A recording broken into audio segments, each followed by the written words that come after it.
എല്ലാവർക്കും കിങ്ങിണീസ് ബ്ലോഗിലോട്ട് സ്വാഗതം. ആദ്യമായിട്ട് ഞാൻ പറയട്ടെ, ലൈക്ക് ചെയ്യണം, ഷെയർ ചെയ്യണം, കമൻറ്റ് ചെയ്യണം, ലൈക്ക് അടിക്കണം. ഞാൻ ഇന്നലെ പറഞ്ഞു നിർത്തി ഞാനൊരു തയ്യൽക്കാരത്തിയായിരുന്നു എന്ന്. ആ തയ്യലും ചുരിദാർ മെറ്റീരിയലിൻ്റെ ബിസിനസ്സും കൂടിയാണ് എൻ്റെ വീട്ടിൽ ഞാൻ തുടങ്ങിയിരുന്നത്. നന്നായിട്ട് ആ ബിസിനസ് പോയിക്കൊണ്ടിരുന്ന സമയത്ത് എൻ്റെ മകൻ കൊല്ലത്ത് പഠിക്കാൻ പോയപ്പോൾ ഞാൻ അങ്ങോട്ട് പോയി അവൻ്റെ കൂടെ. അപ്പോൾ എനിക്ക് ആ ബിസിനസ് അവിടെ വെച്ച് നിർത്തേണ്ടി വന്നു.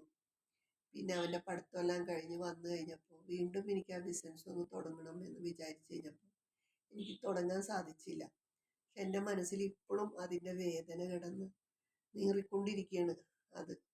അത് ഇന്ന് ഞാൻ അത് നിർത്താതെ പോയിരുന്നെങ്കിൽ ഇന്ന് ഞാനൊരു നിലയിലെത്തിപ്പെട്ടേനെ എന്നെനിക്ക് പലവട്ടവും തോന്നിയിട്ടുണ്ട്. ഓരോ സംരംഭകയും തൊഴിൽ ചെയ്ത്, ഒരു സ്ത്രീ തൊഴിൽ ചെയ്ത് ജീവിച്ച് അവരൊരു നിലയിലെത്തി കാണുമ്പോൾ എൻ്റെ മനസ്സ് പറയാറുണ്ട്, ഞാനും ആയേനെ എന്ന് എനിക്കൊരു തോന്നലുണ്ടാവാറുണ്ടായിരുന്നു. അപ്പോൾ അതിനെക്കുറിച്ച് ചില നേരത്തൊക്കെ ഞാൻ ആലോചിച്ചിരുന്ന് സങ്കടപ്പെടാറുണ്ട്. എനിക്ക് പറയാൻ വേറെ ആരും ഉണ്ടായിരുന്നില്ല, ഇതൊന്നും ആരോടെങ്കിലും ഒന്ന് ഷെയർ ചെയ്യണം എന്നൊക്കെ. അപ്പോൾ അത് സാധിക്കാത്ത വന്നതിൽ എനിക്ക് വളരെയധികം ദുഃഖമുണ്ട്. ഇനി ബാക്കി ഞാൻ പിന്നീട് പറയാം. ലൈക്ക് ചെയ്യണം, ഷെയർ ചെയ്യണം, കമൻറ്റ് ചെയ്യണം, സബ്സ്ക്രൈബ് ചെയ്യണം. എല്ലാവരും എന്നെ മറക്കരുത് കേട്ടോ. എന്നെ ഉയർത്തിക്കൊണ്ട് വരണം.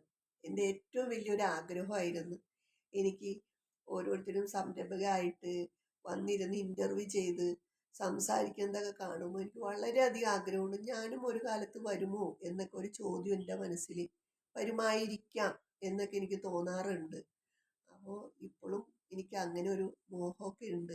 അതുകൊണ്ട് എന്നെ നിങ്ങളൊന്ന് ഉയർത്തിക്കൊണ്ടുവരണം. എല്ലാവരും എനിക്ക് വേണ്ടി ഒരു ലൈക്ക് അടിക്കണേ, സബ്സ്ക്രൈബ് ചെയ്യണേ, ഷെയർ ചെയ്യണേ, എന്നെ മറക്കരുത് കേട്ടോ. ഓക്കെ.